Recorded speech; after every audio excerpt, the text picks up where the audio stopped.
Gift Biz Unwrapped, episode 362. I dared to think that maybe one day someone could pay me, but to be honest, I still thought it was like a far-fetched dream. Attention gifters, bakers, crafters, and makers. Pursuing your dream can be fun. Whether you have an established business or are looking to start one now, you are in the right place. This is Gift Biz Unwrapped, helping you turn your skill into a flourishing business. Join us for an episode packed full of invaluable guidance, resources, and the support you need to grow your gift biz. Here is your host, Gift Biz gal, Sue Monheit. Hi there, it's Sue, and thanks for joining me here today. You may hear a hoarseness in my voice in the intro and outro of the show. I caught a bug, not COVID luckily, but still decided to record because, as the saying goes, the show must go on. I had to come into the office today anyway because we're expecting a huge ribbon shipment this morning. Let me fill you in if you're not aware. My other company is the Ribbon Print Company. You'll hear more about it in the mid-roll of the podcast today. Anyway, one of the products we offer to support our ribbon printing system is our own line of ribbon. In other words, we make our own, not resell another brand. I created this line about 8 years ago or so now because I wanted consistency for quality printing, and what I found available on the market just wasn't doing it for me. So we took control ourselves with our brand of ribbon called Pretty Print. Anyway, when the ribbon comes in, it has to go through customs and my logistic company, of course. But then my office is in an older building in our historic downtown district, and I don't have an elevator. Great for working out, but not so great for ribbon delivery. Anyway, I need to hire a moving company to bring the boxes from the big semi up 2 flights of stairs to our office. It's a whole ordeal. Boxes and boxes and boxes. Thousands of rolls of ribbon, and it's heavy. Why am I telling you all this? I guess back to my raspy voice today. I have to be here, so I might as well get things done. Anyway, I can't wait for you to hear Naa Ardua's story. She is a perfect role model for us, portraying desire and determination once she sets her eyes on a goal. You'll hear her demonstrate this over and over again. She decides she's going to do something and gets it done. We discuss how she worked through her initial fears, the ones we all have about whether anyone will even want or buy our product, to managing through a high-profile first order without having any systems in place yet, mind you. Then she shares her experience of setting up her Etsy shop and figuring out how to go from complete silence on the sales front, crickets, to now over 10,000 in orders. And gosh, there's even more.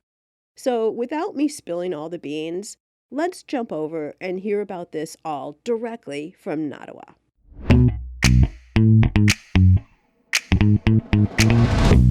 Today, I am so looking forward to introducing you to Naa Ardua Flohic. Naa Ardua helps crafters learn how to use digital art to make handmade craft projects for their families and friends. While living in France as an expat mom, she started making digital illustrations as a way to use her artistic skills and be creative every day. She saw that she could reach people with her art and help fellow artists, crafters, and small businesses with their projects. So she started creating SVG designs and selling them online. She now has over 10,000 sales in her Etsy shop. Did you guys hear that? 10,000 sales, all while still working a 9-to-5 job. Now she runs her business as a full-time mompreneur, doing school pickups, drop-offs, and running a household from abroad. Naa Ardua, welcome to the Gift Biz Unwrapped podcast. Thanks, Sue. I'm so glad to be here. I am really excited to hear all about your story, and we're going to do that in 1 minute. But first, I like to do something a little bit different and very creative here on the show, and that is to have you share with us a little bit more about you by way of a motivational candle. So if you were to envision a candle that would be all you, what would it look like by color and quote? Okay, so for me, my candle would definitely be red. It might have some glitter in it. Glitter's good. You can have glitter. And the motivational quote that would be on it would be, "It always seems impossible until it is done." And that's a quote from Nelson Mandela. And it just holds so true to me because there's been several times in my life when I always felt like things always seemed impossible. And I'm sure, everyone listening can relate when the challenge ahead of you, whether it's something that someone else might say that it's a small thing, it's not a big deal, it still seems impossible to you. And people will tell you, you can't do it, don't even bother trying, it's impossible. And then you actually take the steps and do it. And then you realize, it is possible after all. Oh, interesting, because I thought you were going to take the approach that you were the one telling yourself it was impossible. But you're right. There's also outside influences that even if originally we have a dream and we're really excited and, we're in our little cocoon thinking about it. And then if we tell somebody about it and they are not as enthusiastic as we are, that's horrible. The dream can get totally squashed. Yeah, there can be a lot of dream stompers, dream squashers, unfortunately. And sometimes you have to be your own biggest cheerleader.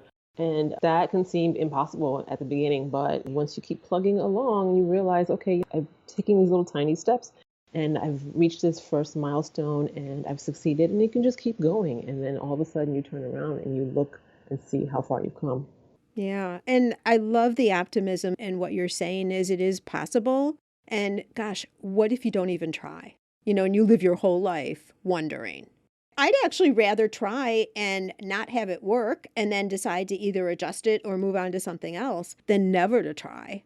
Oh, yeah, I'm totally that way. And like once we'll get to talking and I'll tell you a little bit about my background, I live by that. Like, I don't want to regret all the things that I didn't do. So I'd just rather maybe regret something that I did do, maybe think about and they say, oh, well, maybe I shouldn't have done it that way, but at least I did it. Right. That brings up another thought, and I'm just going to say it here, even though it might come up in your story too, is if we run into barriers and let's just say something doesn't work, and everyone is afraid to use the word fail, but we tell ourselves that I failed at that, whatever. That doesn't mean you're a failure. That just means the one thing that you tried didn't work. So it's not like you as a whole person are no longer any good, could never succeed in anything. You just have to find your quote unquote thing. All right, so let's do this. Let's talk about your story. Just start wherever you'd like, where you think is the best place to start. Well, in the bio, you mentioned being from abroad. So people might be wondering, like, what does she mean by that? Why abroad? As Sue mentioned, I am an expat. So I'm an American, but I live in the south of France. And I've been here for the last 15 years. I met my husband online and I ended up moving here. Did you guys have a back and forth relationship where you visited each other for a couple years or something first? It was really quick, Sue. We visited each other, I'd say, for less than a year back and forth. Mm-hmm. Like, that's why I say I'm that type of person who's like, you know what, I would just rather jump and go for it than regret like not having done it. Yep. We've established that you are a risk taker right there. Yeah, but we did chat for several months before either one of us got on a plane to go anywhere, of course. Sure, you were still smart, but you were willing to try it.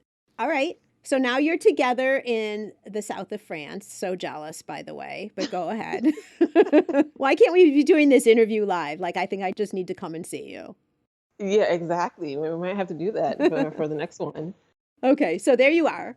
So I'm here and I'm just, living that regular mom life, just somewhere else. I have 2 kids, taking them to school, picking them up, dropping them off, and also working an office job. And along the way, one day I go to pick up my son from school and I was talking to him, asking him, how's your day been? And he just seemed like not really himself. And he told me, oh, Carnival is coming up. And Carnival is like a parade festival that they have here in the month of February. So think of like Halloween where kids get dressed up. But we do that here in February. Like nowadays, like all the kids, they like to dress up as like superheroes and things like that. And my son told me that he wanted to be Batman for the Carnival parade. And his friend told him, well, no, you can't be Batman. Like Batman's not black. And so my son was like, who is mixed because my husband is white. And he was just devastated. And so I said, don't worry about it. You can be whatever you want to be. I went to the craft store. I went and got him some felt, made a mask. I'm like, on Pinterest, like looking up how do you make a mask. And now you're going to make the best darn costume ever, right? After that. Exactly. I made him his cape and everything. He went, I think it was like a week later, in his costume and so happy and so proud. I'm going to have a picture of him somewhere.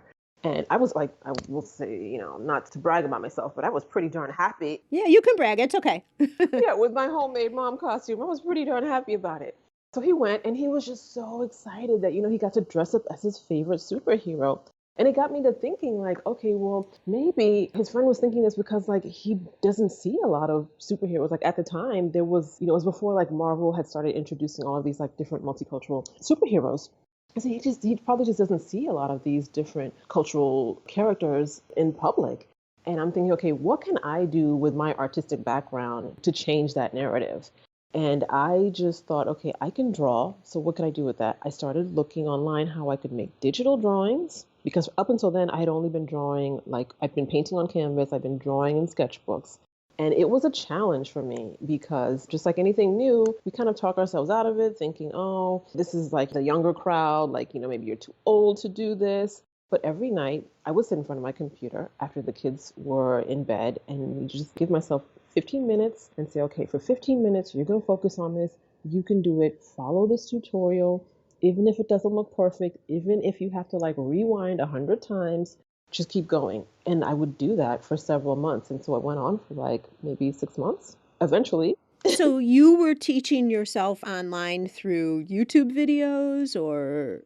I was using YouTube videos. I was using like tutorials that I bought, like different courses, just trying out anything that would work for me and seeing like what would stick. So eventually I started to make things that were, recognizable and not just like blogs. And I think I opened up an Instagram account, or I probably had my personal Instagram account at that point where I was just posting pictures of my family and things. And I was scared. I will not lie. I was scared to post my artwork because I was afraid of the potential criticism. Like, what if someone laughs? Yeah, and you're not selling anything at this point. You're just going to show the images that you had created, right? Exactly. I'm with you. Okay. I just wanted to show like my friends and family because I also had like some family members who were cheering me on too. They're saying like, we know you've done art your whole life. How come you're not doing anything now? So I also wanted to show and share that with them, especially since most of them are in America still. And, I'm here in France, so we don't get to see each other as much as we used to before. And at least with social media, we can still share pictures and things like that. So I started posting my images slowly but surely. And I was getting positive feedback and it felt so good. I can only imagine because you're getting reinforcement for what you've done. And you were proud, obviously, of your images or else you wouldn't have been posting them. Yeah, exactly. You were validating that people were resonating with the images. Had you already decided that if this was working, you would monetize this in some way? Or is it still just getting your creative passions out to people? I dared to think that maybe one day someone could pay me, but to be honest, I still thought it was like a far-fetched dream. I thought like, oh, that's not real. Like artists don't get paid. It's only like a 1 in a million chance where someone's actually going to pay you to do artwork for them. So it was like this deep down, this dream of mine, but I didn't really believe it at the time. Okay, so it was a concept, a thought, maybe something. It just sat in the back, just kind of percolated in the back a little bit. All right, so yay, people liked your images. So that's amazing. What happens then? People like them, and then one day I get a DM from someone on Instagram saying, can you make an illustration for me of Michelle Obama? And first I was kind of shocked, and I'm like, okay, I don't know this person. How did they find about me? Like, is this like someone who knows me? Or is this like a joke? Is this like a prank? Because I was still doubting myself and my skills at that point. But it turned out, it was a real person who did really want an illustration because he also had a small t-shirt company and he wanted to put that image on a t-shirt. So then I was excited, but then I was also panicking at the same time. Yeah, because now it's getting to be real. Exactly. It's like that thing that you wish for and then you're thinking, uh-oh, what did I get myself into? Do you know how he found you? Did you ever figure that out? He was his cousin or his wife's friend knew my sister because they live in the same state in America. And my sister had done like some art summers programs where I think like his nieces or nephews had gone to, but we did not know each other and we have never spoken. I think at the time, like the way the algorithm was, like maybe you were still being shown things from like people that know someone else that you know. And that's probably how he saw my drawings. All right. So through kind of a distant connection on social would be the way to Yeah. say it. But I think this is a point that I want to just stop and talk about for just a second, Naa Ardua, is that so often when we get started, we don't want to tell anybody what we're doing. Where actually connections, word of mouth, or like you said, being connected on social and you showing things on social, whether it's Pinterest or wherever, some of those are the very first business clients we get to be able to test out how things are going. So tell me what you think of this, but I think sharing a little bit of what you're doing with people who are in your immediate sphere is what you should be doing. You shouldn't just be keeping this a secret, and then you're going to show it online to potential cold customers. You want to tell people what you're doing. Yes, exactly. That's what I tell my audience now is that it's fun to make things by yourself and maybe your little craft room and just keep those things to yourself and maybe give them out to like family members. But if you know that you have that drive inside of you, if you know that you could actually make something out of it, you have to get over that hump and put yourself out there. Okay, so what happened with the Michelle Obama image? At that point, I'm kind of mini freaking out because I'm like, oh, this is great. Yeah. Yeah, because it's also a known person image. Yeah. I can see why you'd freak out. I'm with you. I'm thinking, okay, can I even do this? It's like, is it going to be something that's actually going to look like her? Because in my head, so, all of the negativity starts jumping out at me. But I convinced myself, okay, if this guy contacted me, it's because he liked what I'm doing and I can do this. But the next step was, okay, how am I going to charge him? How's he going to pay me? I had no concept of like how that could be done. And that's actually where Etsy entered into the picture for me because it was his idea to put it on Etsy. And he says, oh, why don't you open up an Etsy shop and you can make a custom listing for me and I can pay you that way. And I was just kind of like, oh, yeah, sure, I can do that. I had no idea how to do any of that at the time. But thank God you did and not put him off and say, oh, you know what, I'm not ready for that yet. Thank you very much. I'm not ready. You just decided to dive in with 2 feet and figure it out.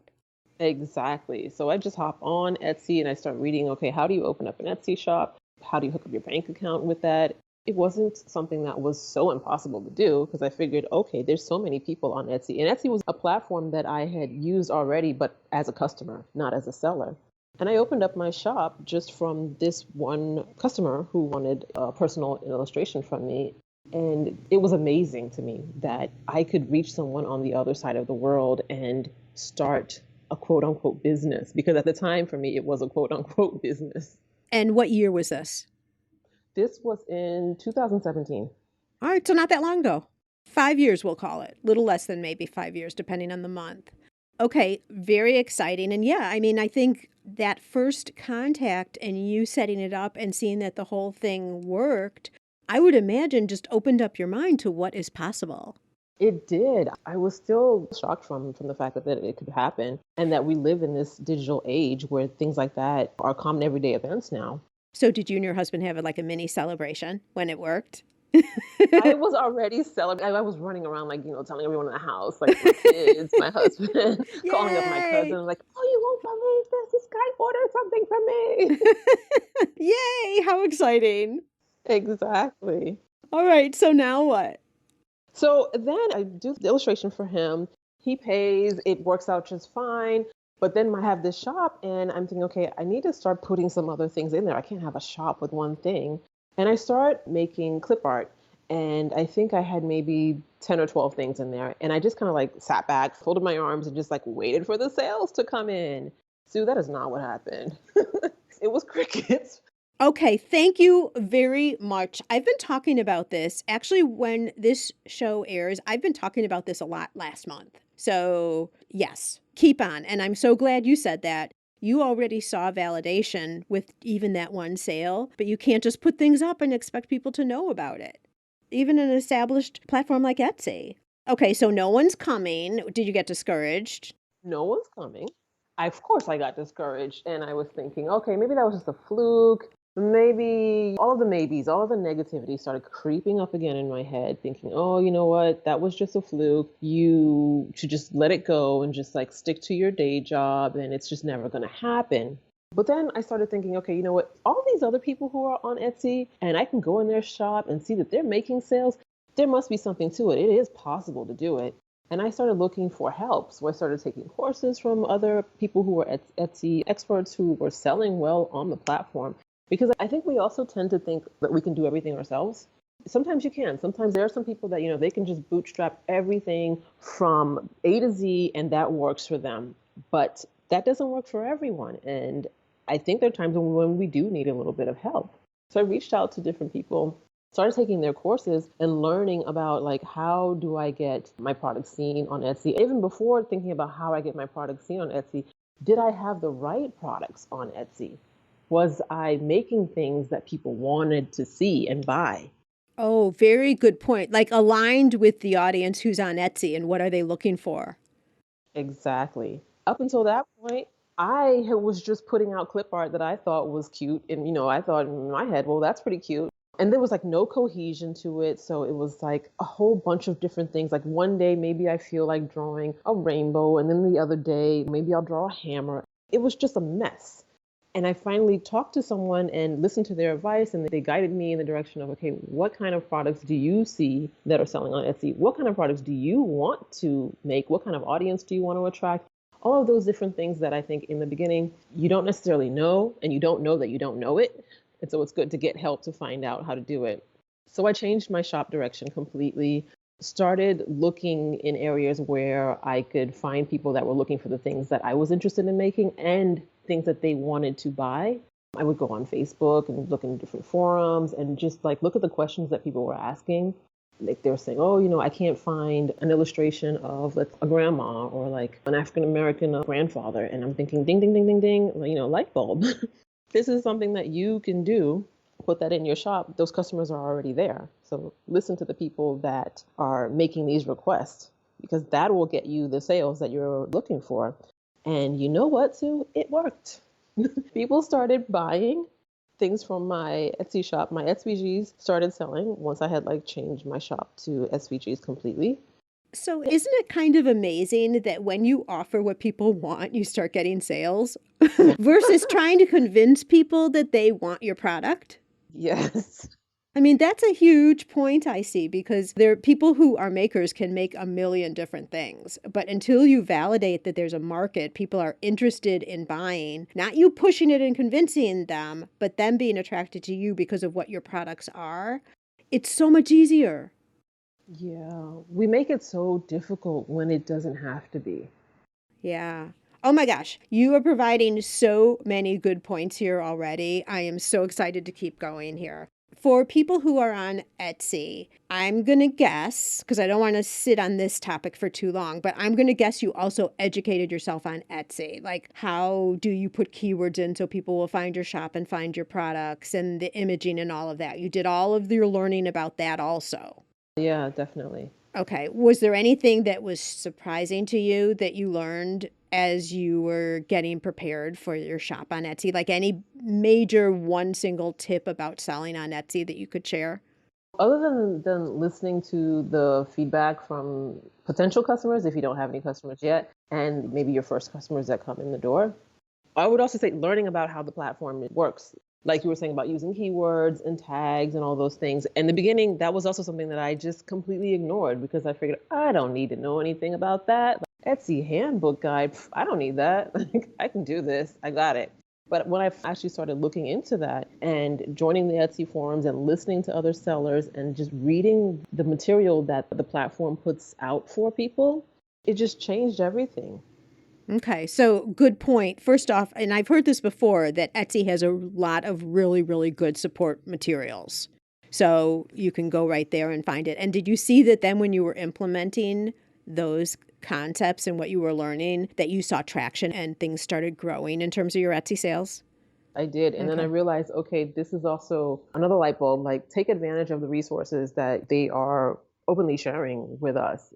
There was another program that they sent an email about called Etsy U, where if you're a current seller on the platform, they were looking for people to come and be Etsy U, like U as in university, coaches. And so I thought, okay, well, why not? Like, I'm not the self-professed expert on everything, but they are reaching out to me as a potential seller, and maybe I can learn something from this too. So I did participate in it, and that was like, I think 2 years ago, but it was a great experience. So were you teaching something that you'd learned on Etsy as well as learning? Yes, I was teaching a webinar course on search on Etsy, so using SEO to improve your search results on Etsy. And the thing was like Etsy like provided us with a lot of the information that we were going to be able to teach, and they gave us the resources, and we were able to also charge for this webinar in conjunction with Etsy. So it was a win-win for everyone. Okay, so how did you get over the concern about, can I do this? I know you said, well, I don't know everything about Etsy, but I know some things and I've started seeing success. I'm going to see. They're reaching out. Did you just one day decide, okay, I'm going to do it, and you submitted and you didn't think again, or did it take you a while? Naa Ardua has a lot more to share, and we'll get to that right after a short break to hear from our sponsor. Yes, it's possible. Increase your sales without adding a single customer. How, you ask? By offering personalization with your products. Wrap a cake box with a ribbon saying, "Happy 30th birthday, Annie." Or add a special message and date to wedding or party favors for an extra meaningful touch. Where else can you get customization with a creatively spelled name or fine packaging that includes a saying whose meaning is known to a select few? Not only are customers willing to pay for these special touches, they'll tell their friends, and word will spread about your company and products. You can create personalized ribbons and labels in seconds. Make just one or thousands without waiting weeks or having to spend money to order yards and yards. Print words in any language or font. Add logos, images, even photos. Perfect for branding or adding ingredient and flavor labels too. For more information, go to theribbonprintcompany.com. Well, I'm impulsive, so I figured, what's the worst going to happen if they sent me the email out, just because it was just like an email from their newsletter, and they're looking for sellers. I said, okay, well, hey, I checked the box. I'm a seller. They sent me the email. I'm just going to reply. I'm going to apply to become a coach and see what happens. And they said, okay, yes. And then it was like the nervousness kicked into again at that point, because it's like the thing that you asked for. But now you've already committed. Yeah, I've committed, and I said I'm going to do these webinars. And I'm like, uh-oh, how do I set up like a slideshow webinar? But it was fine. The thing is, like, I think we also talk ourselves out of doing things because it seems challenging. It seems too complicated. But when we're actually doing it, we realize it's actually not that complicated. Right. And I love the fact that you committed. Do you follow Mel Robbins? Do you know who that is? I have heard of her, yeah. So she has this concept. It's 5, 4, 3, 2, 1. And virtually what it's saying is you have 5 seconds to talk yourself out of any decision. So for you with the Etsy teaching, like 5, 4, 3, 2, 1, just press that button. Don't even think about it again. The next thought's going to be if you get accepted, and then how do you make it happen? But if you give yourself too much time to rethink, you're going to rethink yourself out of anything. That's what our conversation right now is reminding me of, is her 5, 4, 3, 2, 1. And then just a final question, then I want to get off Etsy because you have so much to tell us. Were you able to then reference your store so you were getting additional visibility by being an instructor too? Yeah, and that's the thing. It's like they mentioned that in the email, but I think I was just so excited at the point that I was applying. But I did benefit from getting additional exposure to my shop, being featured, I think, in their newsletters for courses that were being offered. And I got to meet other Etsy U teachers who I still have a relationship with some of those people. So it was a good opportunity in all of those areas. Yeah. And the credibility, positioning you as an expert too. Yeah. Because you're an expert at Etsy, that also follows through with all the other things you do for your business. So you're an expert at your product also. It encompasses everything. Yeah. Okay, so tell us more. Let's keep going with what's going on with you. So now Etsy's up and running. And how did you get the word out? How do you continue from there? So Etsy was up and running, and then I don't remember where I got the idea from that, or where I heard from that I should start a blog to kind of support what I was doing on Etsy. I started my blog, and once again, it was like from ground zero, not knowing anything, making a ton of mistakes.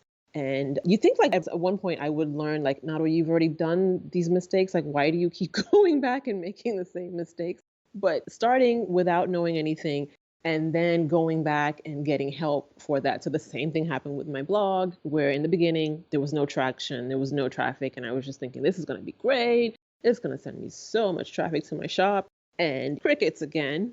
But I didn't stop from there. I went and sought help again, learned about how to get traffic to my blog and how I can use that in connection with my shop and promote myself. So it's like, it's a continuous learning process. For sure. And so I'm thinking what you learned is SEO and directing people over to the shop, things like that. Yes, definitely learning about SEO, learning how to use social media, like things like Pinterest, to get traffic to my blog and my shop, Facebook, learning how to use video. So all of these things, it's like little by little, these little nuggets were coming and adding on to like whatever I already established in the beginning to help grow everything.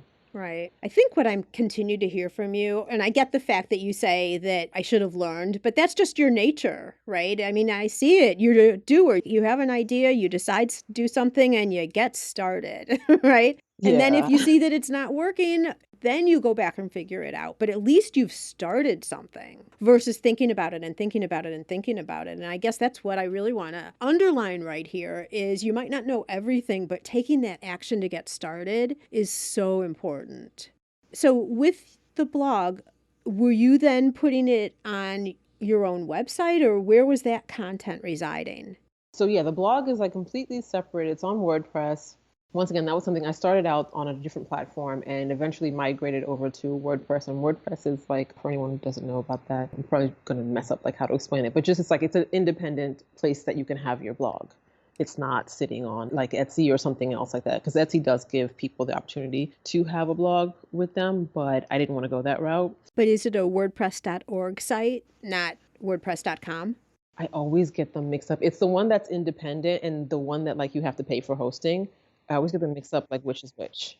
Okay, so that's .org, which is important. So WordPress is a platform where you can build your whole website if you like. I'm just talking for people who are thinking of starting a blog. If you go WordPress.com, you can't do anything else with it. Like you can't add shopping carts or actually build out a full functional website.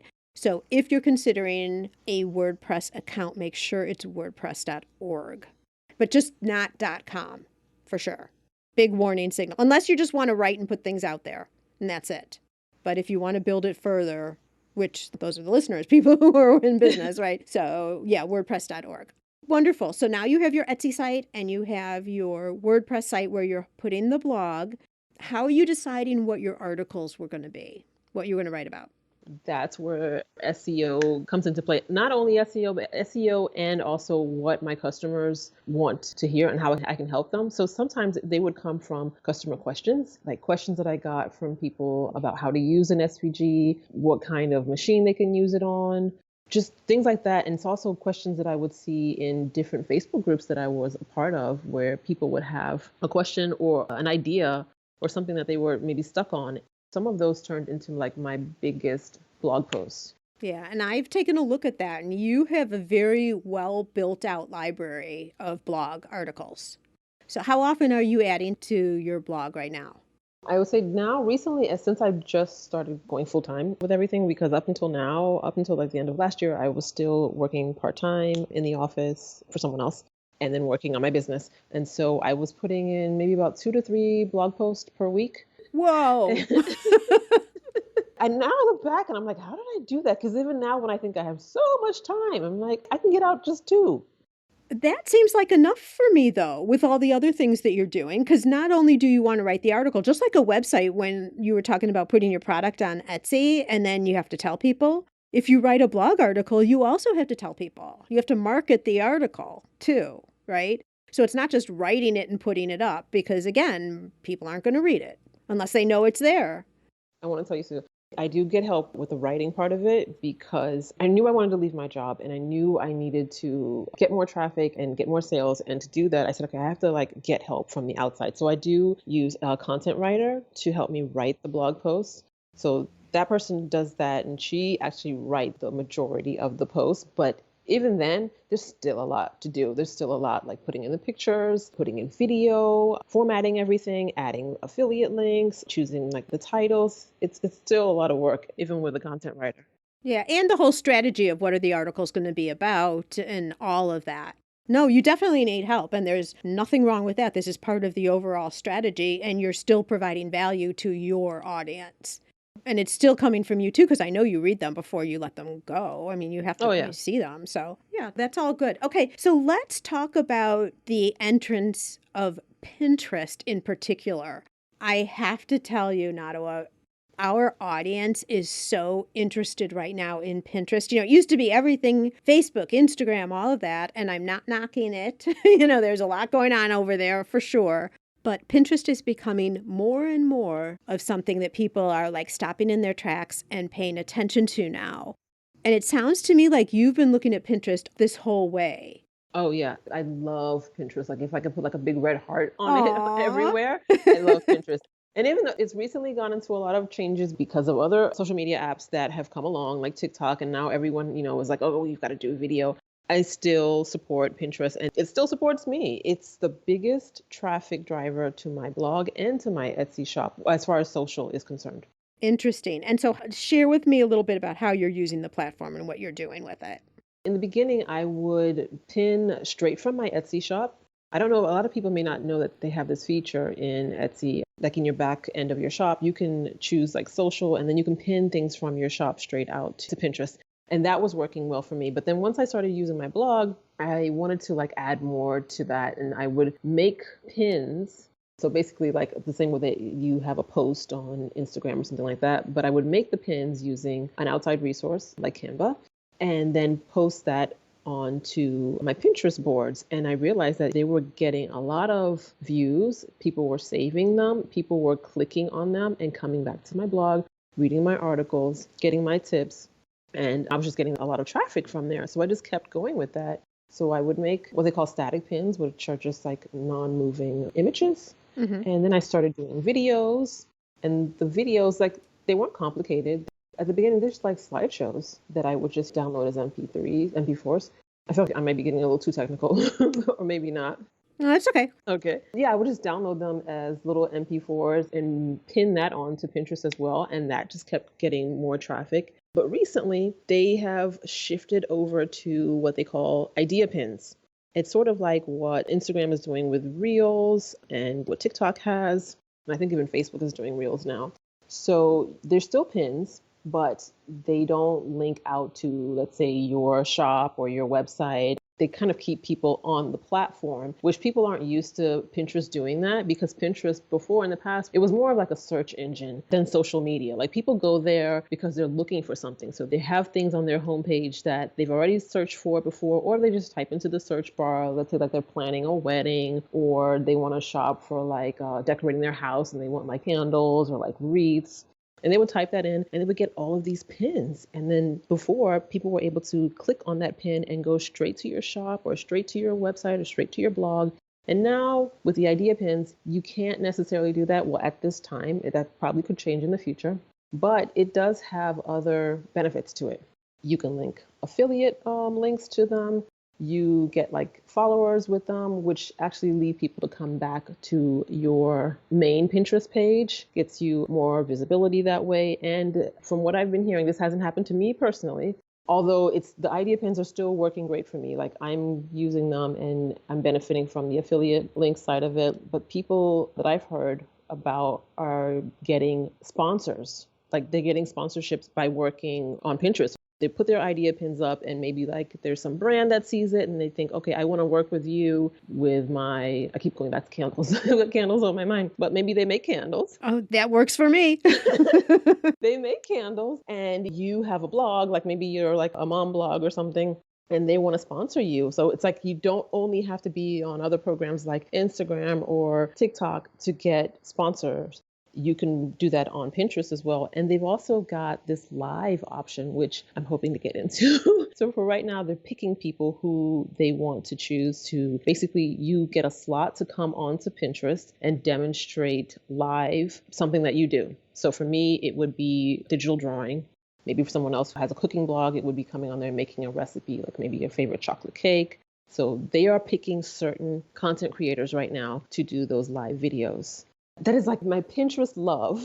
Okay, well, I think you should watch your emails because when they start asking for people, you just have to click the button right immediately and then you're there. So, quick question. I'm not understanding what an idea pin consists of then. So I would best explain it by it would be like a reel. Because from what I've seen on Instagram, like I don't use Instagram that much anymore. I just use it like as a consumer and not so much as a creator. But they are like continuously scrolling. Is that right? On Instagram? Yeah. So you look at one of them and they're usually video because like everyone's pushing video. And you'll look at it and there'll be it's the same thing on Pinterest. So it'll look like an image or a video, most likely video of someone demonstrating an idea of like how to make something or how to do something, or maybe like a shortcut for something or a tip. And it'll have maybe 3 or 4 or several different panels. So like you can click to see the different pages scrolling by. And then as soon as it's finished, you can save it. You can click into it to see that creator. Otherwise, if you don't do anything, the next idea pin will just scroll up on your phone. It'll just keep going. So the same way TikTok does, the same way Instagram does. Okay, but then there's no text content there. You can have text content. So the same way that you do on the other platforms, you can make your video and put text in the video. You can be talking in the video. There's sound that can be added to it. Mm-hmm. But no clickable text then? Well, yeah, there are no clickable links. Okay, that's it then. All right. Oh, you know what? Before I say that, but I did mention that you can add clickable links that are affiliate links, but you cannot add links that are clickable to your own website or your shop at the moment. Okay, but obviously people can track back to your board and your Pinterest account. Yes, exactly. Okay, how do they know that it's an affiliate link versus your own link? It won't pick it up when you're making the pin. Mm-hmm. At least for me, it might be different for other accounts, and from what I've heard from other creators, when you go and enter in the link, it won't accept it. It won't stick to it if it's not an affiliate link. Okay, interesting. Very interesting. I'm actually going to have somebody on several weeks from now to talk more about Pinterest. So that'll be interesting. And as always, like these things change, like these platforms keep changing. So you're talking about what your experience is, good in the moment. And obviously Pinterest as a platform overall is working so well for you. So I love hearing more. I keep marking little clicks in the Pinterest column because so many people talk about Facebook and Instagram all the time, right? Yeah. People love Facebook and Instagram. I mean, I still use Facebook a lot. I do like live video on there. Instagram, not so much, just because for me, I'll tell you, like the reason why I really use Pinterest is because it's long lasting. I can pin something on there and I keep getting traffic from pins that I made 3 years ago. And that doesn't happen for me on Instagram. Yeah, no, I totally agree. I just started using Pinterest maybe just about a year ago now. And the platform is just so much different. It feels actually much better to me, too. I don't know, because I'm not going after and pursuing follower counts. I'm looking at who's looking at my pins and all of that. You know, we've had some that have really taken off, too, which is good direction. So for everyone who's listening, if you have not looked at Pinterest, go back and look at some of the podcast episodes I've already done on Pinterest. Listen to what Nada was saying right now, and definitely at least consider it for your business, for sure. All right, so what do you see happening next for you? Like, where are you going? What are you doing? What's your plan now that you're full-time? Now that I'm full-time, which sounds so weird, but I'm loving it. I'm focusing a lot on my blog because that's where I'm getting a lot of success. Etsy, of course, is not going anywhere. I still have my designs and my drawings over there. And then I also have a course that I am also focusing on because I have people that once they read these articles on my blog, for instance, they're asking questions and it's like, I can't answer all the questions in the comment box. It's just too much. So I want to promote my course to people, get them to get the help that they need with that, and eventually maybe also create their own shops and maybe start a side hustle of their own or start a full-time business of their own and maybe possibly grow that into like a larger community of women as moms that were just like me. In my place, I think of where I was a couple years ago. If I can help as many of those women in that position that know that they want to do something with their creativity, but they just don't know how. So I'm focused on trying to reach more women like that. I love that. Learning from someone who has already done it is the absolute way to go. And not everyone has your skill about just not being exactly sure how you're going to do it, but knowing that you want to do it and going forward. Not everyone will do that.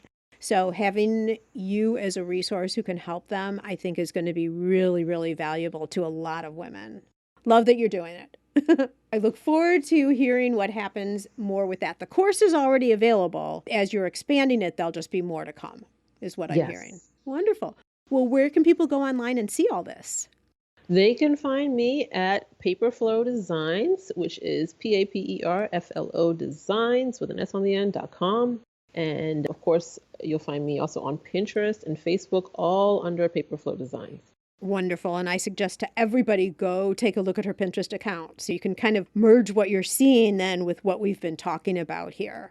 So that is fabulous. So Naa Ardua, thank you so much. I appreciate you coming on the show, sharing all of this. Your story is so interesting. And I just love what an action taker you are. So hopefully we have pushed out that vibe to others who are thinking about they're wanting to do something and it's time for them to take action. Just do it. Definitely. Wonderful. Any final comments for our listeners here? I would say, just like Sue just said, just do it. And what I mentioned with my quote before, it always seems impossible until it's done. Keep that in mind that it seems impossible. That mountain seems high, but once you just start from the bottom and take those little steps, you'll look back and you'll be looking at the bottom of the mountain and thinking, I have done it. Wonderful. Fabulous way to end the show. Thank you so much again for being here with us today. Thank you so much, Sue. It always seems impossible until it's done. So true, right? Naa Ardua's story is one of encountering and overcoming business development challenges. Something for all of us to recognize. It's not just you who faces obstacles. And it doesn't mean you should stop. It only means you need to find the way past it. Just like Naa Ardua does over and over again. Up next Saturday, I have a really special show coming your way in honor of International Women's Month. I know you're going to love it. Thank you so much for spending time with me today. If you'd like to show support for the podcast, let me know how it's helped you, something new you've learned, or suggest a topic you'd like to discover more about. Just add it as a review on whichever app you use to listen to the show. I read every one personally and absolutely use suggestions as guidance for new guests and topics. I know on some apps it can be really confusing to figure out how to leave a review, so here's a link that might help you out. giftbizunwrapped.com/review. Thanks in advance. There are other ways to show support for the podcast too.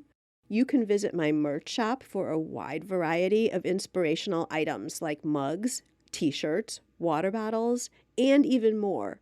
They all feature logos, images, or quotes to inspire you throughout your day. Makes a great gift too. And we just added some new products to the shop. I found turnaround to be quick and the product quality is top notch. Only the best for you. To take a look at all the options, go to giftbizunwrapped.com/shop. All proceeds from these purchases go to help offset the costs that I incur in producing this podcast. And now, be safe and well, and I'll see you again next time for the Gift Biz Unwrapped podcast. I want to make sure you're familiar with my free Facebook group called Gift Biz Breeze. It's a place where we all gather and are a community to support each other. I've got a really fun post in there that's my favorite of the week, I have to say, where I invite all of you to share what you're doing, to show pictures of your product, to show what you're working on for the week, to get reaction from other people, and just for fun because we all get to see the wonderful products that everybody in the community is making. My favorite post every single week, without doubt. Wait, what?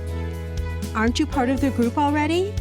If not, make sure to jump over to Facebook and search for the group Gift Biz Breeze. Don't delay. Come join us in Gift Biz Breeze today.